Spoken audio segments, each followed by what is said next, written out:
Heading into the 4th of July, we also have lots of activity in the tropics, including a brand new tropical storm just formed as of 10 p.m. This is Chris in the Bay of Campeche, and it might be a tropical storm for maybe a few hours because it has been moving west and it continues that way. It will be inland over Mexico very soon. And actually, the National Hurricane Center says by tomorrow at 7 a.m., it may already be no longer a tropical storm, maybe a depression or a low pressure system. Hurricane Beryl, meantime, is very strong. Category 4 storm. This time last night, it was just a Category 1. This has really strengthened quickly because of very warm, record warm, in fact, water here and very little wind shear. It is bearing down right now on some of the southern Caribbean islands. The Windward Islands will tonight into tomorrow especially get all the usuals and unfortunately high winds along with some surge and rain.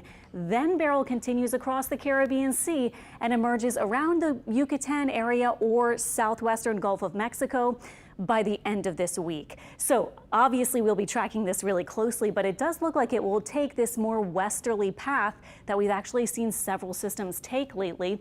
And again, we'll be watching closely into next weekend, but we have several days to get a better idea of more exactly where this may end up into next weekend and early the next week, a week from tomorrow.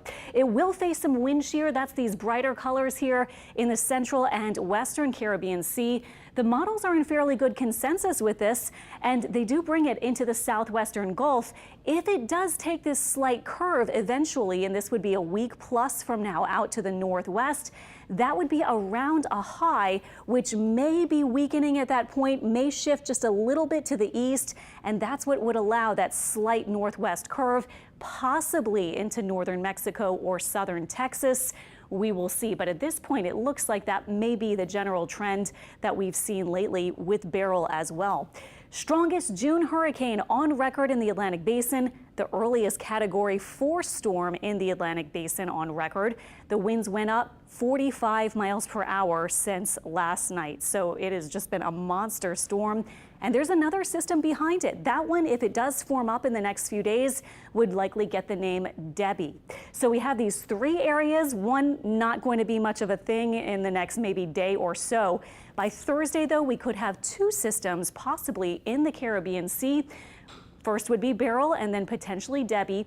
And then you can see this particular model run brings some rain into southern Texas with a weakened system by that point because of the shear in the western Caribbean. Also potentially land interaction with Yucatan. So we will see, but we're talking about a full week out. And yes, here is the big high keeping us sweltering this week. But notice that it is still holding strong with many of our models into next weekend. Even if it shifts a little bit east, this may continue to keep it going westward. Again, maybe northern Mexico to southern Texas. So too early to say absolutely for sure anything at this point, of course, but it does look like that will be the pattern we're dealing with potentially next weekend. So Beryl impacts, of course, for Caribbean islands. They are under watches and warnings right now. The Gulf Coast short term, nothing. We don't have any impacts. It's just a hot week ahead. And long term, of course, we'll continue to watch. But it does look like next weekend it will be in that southwestern Gulf of Mexico general area, potentially. So we have a whole week until it even gets there. And in the meantime, we are going to be sweating. We have an excessive heat warning in effect again tomorrow. Feels like temperature near 118, and that's a little bit unusual for South Louisiana. That is not your common everyday kind of heat that we're used to, so just take it easy outside.